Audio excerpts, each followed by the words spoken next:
निर्यात का शुभारंभ किया जा रहा है, तो ये कुल मिलाकर के इन 32 योजनाओं में बिहार को काफी फायदा होने वाला है। एक काम बता दें जो नीतीश कुमार जी और एनडीए की सरकार ने किया हो। एक उप मुख्यमंत्री नहीं है, 2 उप मुख्यमंत्री हैं। हम तो पूछना चाहते हैं उप मुख्यमंत्रियों से, एक एक उपलब्धि अपनी बता दो जो आप अपने राज्य में उप मुख्यमंत्री रहते हुए ऐसा कौन सा काम किया है जो जमीन में दिखता हो या जिसका श्रेय आपको जाता हो। ये पिछले 3 बार से जो मोदी जी आ रहे हैं, ये सरकारी तंत्र का उपयोग करके गरीब जनता का पैसा लेकर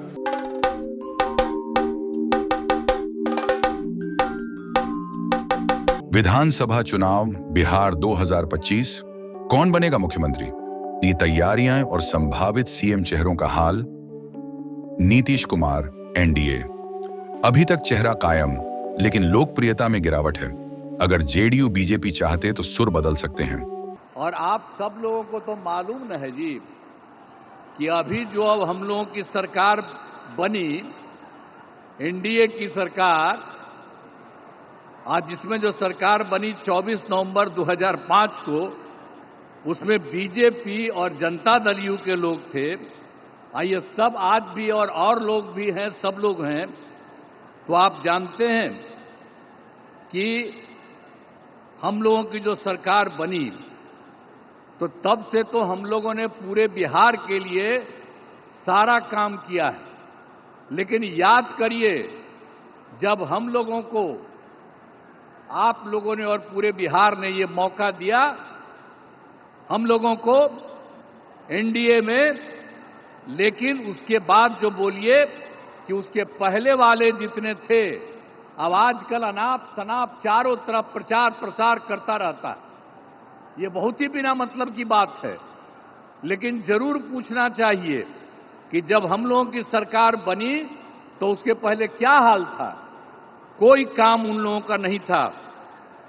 और जानते हैं कि लोग घर से बाहर नहीं निकल पाते थे। ये सब बुरा हाल उन लोगों के टाइम में था। तेजस्वी यादव गठबंधन के प्रमुख चेहरा, आरजेडी की रणनीति में केंद्रीय भूमिका, कांग्रेस की अनिच्छा चुनौती है। कोई काम से मतलब इन लोगों को नहीं है। लोग दिन भर आकर के कंपटीशन लगा हुआ है कि कौन लालू जी को और तेजस्वी को कितना गाली देता है। एक सम्राट चौधरी है, पगड़ी पहने हुए थे कि भाई पगड़ी खोल लेंगे। नीतीश जी तो पगड़ी खुलवा दिए, लेकिन दिमाग का अकल जो है सही उनका नहीं हुआ। दिन भर गाली देते हैं। क्या क्या नहीं कहा सम्राट चौधरी जी ने, लेकिन सम्राट चौधरी जी की उपज कहां से हुई? आखिरी बार चुनाव अगर जीत के गए तो कौन से दल से गए? लोग बैकडोर वाला लोग हैं। बिना चुनाव लड़ने वाला ही लोग गाली देता है। आप हकीकत जान लीजिए। कोई काम से मतलब नहीं है इन लोगों को, भाजपा वाले लोगों को। सम्राट चौधरी जी थोड़ा कम गरियाते हैं तो एक विजय सिन्हा और हुमस के गरियाता है। प्रशांत किशोर जनसुराज, नया चेहरा, युवा केंद्रित, बदलाव और जॉब क्रिएशन पर ट्रेंड सेट कर सकता है। अभी हम लोग बिहार के लोग तो अपना बोझ उठाना चाहते हैं। ये चाहते हैं कि भैया हम लोग के बच्चे बाहर मजदूर बन के न जाएं। मोदी जी ने अभी तक पिछले 3 अपने दौरों में एक बार भी ये नहीं बताया कि 1,25,000 करोड़ रुपया जो उन्होंने पहले दिया था, जो उन्होंने आरा में घोषणा की थी 2015 में, उस 1,25,000 करोड़ का क्या हुआ? या पैसा मोदी जी ने भेजा कि नहीं भेजा? और अगर भेजा तो इसका मतलब है कि एनडीए की सरकार, उन्हीं के साथी लोगों ने यहां पर उसको लूट लिया।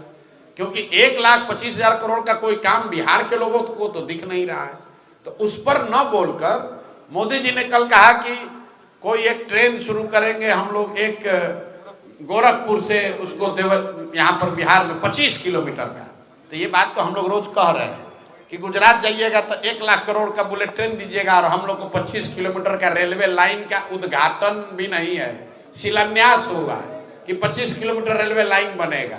अब बिहार का आदमी इसी पर वोट देता रहे। चिराग पासवान एलजेपी-आरवी पोस्टरों व प्रचार से खुद को विवादित तरीके से सीएम चेहरा दिखा रहे एनडीए में किंग मेकर की भूमिका निभा सकते हैं।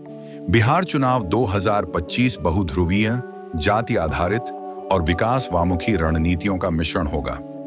एनडीए विकास और सामाजिक सुरक्षा एजेंडा के तहत वोट बैंक बनाएगी।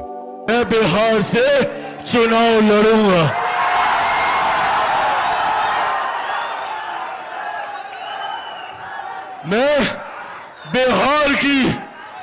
मैं बिहार की 243 सीटों पर चुनाव लड़ूंगा।